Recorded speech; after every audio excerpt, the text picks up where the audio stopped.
اب یہاں پہ ایک اور مسئلہ ہے ہارون صاحب جس کے اوپر بات کرنا بڑا ضروری ہے.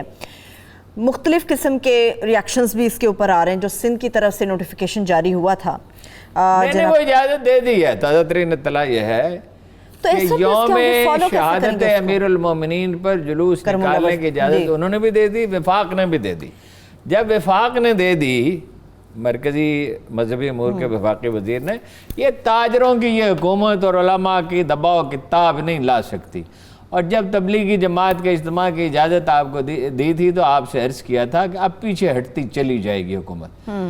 ہم نہیں کہتے کہ بھئی زیادہ پابندیاں لگائیں, پابندی اتنی ہونی چاہیے جتنی ہونی چاہیے. اب جب تراویح کی اجازت ہے اور اس میں 80% مساجد میں SOPs پہ عمل نہیں ہو رہا ہے, تو ایک مکتب فکر کو کیسے روک سکتے ہیں؟ یہی پوائنٹ ہے میرا ہارون صاحب. ان سے تو پھر بھی توقع ہے کچھ ڈسپلن کر لیں گے, تھوڑی سی توقع ہے. اب کریں گے نہیں کریں گے پتہ چلے گا. لیکن انہوں نے کہا ہے کہ عمل کیا جائے گا اس کے اوپر. ایران اور عراق میں پابندی ہے, مگر پاکستان اور کوئی مجھے یہ بتائے, دیکھیں جناب امیر المومنین حضرت علی کرم اللہ وجہ جو ہیں متنازع شخصیت تو نہیں ہے, ان کے لیے محترم ہے تو باقی بھی سب کے لیے اتنے ہی محترم. موجودہ حالات ایسے ہیں جس کے اوپر کہہ رہے تھے کہ انہیں ہمارے خراج تحسین کی کوئی ضرورت ہے. ہم تو انہیں اس لیے خراج تحسین پیش کرتے ہیں جو وہ سکے نے کہا تھا خواجہ فرید الدین شکرگنج سے, ہم تو اس لیے آپ سے محبت کرتے ہیں کہ آپ اللہ سے محبت کرتے ہیں, ورنہ آپ کے ہاتھ پاؤں میں کیا رکھا ہے. تو جناب علی کرم اللہ وجہ سے اظہار محبت تو ہمارے لیے سعادت ہے, مگر کیا جلوس ہی اس کی واحد شکل ہے. اگر ان کو یاد کرتے ہوئے غریبوں کی مدد کی جائے, تلاوت کی جائے, نوافل پڑھے جائیں, جن اعمال کی آپ نے تلقین کی ہے. دلچسپ بات یہ ہے کہ آپ جناب امام حسن کا یوم پیدائش بھی ہے. وہ کبار اہل علم سے تھے, اور ان کی ایک قربانی ایسی ہے جسے تاریخ کبھی فراموش نہیں کر سکے گی.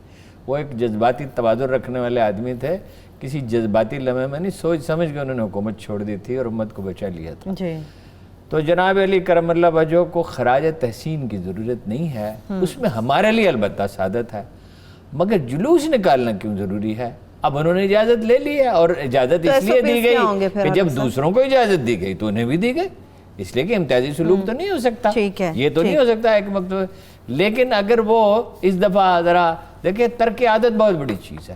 اگر وہ اس دفعہ کہتے ہیں کہ جلوس نکالنے کی بجائے ہم یہ کریں گے کہ تلاوت کا اہتمام کریں گے, فلان چیز کا کریں گے, غریبوں کو کھانا کھلائیں گے, حاجت مندوں کی مدد کریں گے, یہ کریں گے, تو زیادہ اچھا ہوتا. لیکن علماء نہیں سنتے, ان کی مرضی ہے. اب وہ SOPs کی پابندی کریں تاکہ دوسرے بھی ان کی پیروی کریں. دیکھو نا, جب قیام پاکستان کا مرحلہ تھا تو اس مکتب فکر نے اس میں جوش و خروش سے حصہ لیا تھا. اس میں بھی اولیت وہ کریں SOPs کی پابندی. لیکن ہارون صاحب یقین دلایا ہوگا تو ہی اجازت مل گئی ہے انہیں SOPs کو فالو کیا جائے. ہم نے انہیں بچایا روس سے, اور اس کا صلہ یہ سوویت یونین ٹوٹ گیا, اور وہ کیا کر رہے ہیں؟ سب نہیں, بیشتر لوگ تو اچھے ہی ہوتے ہیں, بیشتر افغانی بھی اچھے ہیں. میں تو جب گیا تھا 92 میں افغانی, تو میرے ساتھ ایسے کئی واقعات پیش آئے کہ دکاندار نے وہ دام لینے سے انکار کر دیا, اور انٹر کانٹیننٹل میں ہم ٹھہرے, انہوں نے کرایہ لینے سے انکار کر دیا. اچھا, ہاں, وہ تو اچھے لوگ بہت ہیں, لیکن اس کا ایک دلچسپ فکرہ مجھے یاد ہے. مینیجر شریف کا, ہوٹل کے مینیجر کا کیا نام تھا؟ شریف. ان لائک افغان, عام طور پہ یہ نام نہیں ہوتا. میں نے پوچھا, شریف کیا حال ہے؟ بھی نئے نئے مجاہدین آئے تھے. اچھا, تو اس نے کہا تفصیل سے بتاؤں یا مختصر؟ میں نے کہا مختصر, پھر تفصیل بعد میں پوچھیں گے. اس نے کہا ایک قسم کا پاگل چلے گئے, دوسرے قسم کے آگے. چلے اس کے ساتھ ہی میں بریک کی طرف بڑھ رہی ہوں. ہارون صاحب ایک چھوٹی سی بریک کی طرف بڑھتے ہیں, بریک سے واپس آئیں گے. ایک تو بات کریں گے یوم یتامہ کے حوالے سے کہ کتنی عظیم نیکی ہے کسی یتیم کی کفالت کا ذمہ اٹھانا, کسی یتیم کے سر پر ہاتھ رکھنا, اس سے متعلق بات کریں گے. مگر اس کے ساتھ ساتھ آزادی صحافت کے اوپر میں تفصیل سے ہارون صاحب کا تجزیہ حاصل کروں گی کہ کیا پاکستان کے اندر آزادی صحافت محدود ہوتی جا رہی ہے. ایک چھوٹی سی بریک, ہمارے ساتھ رہیے.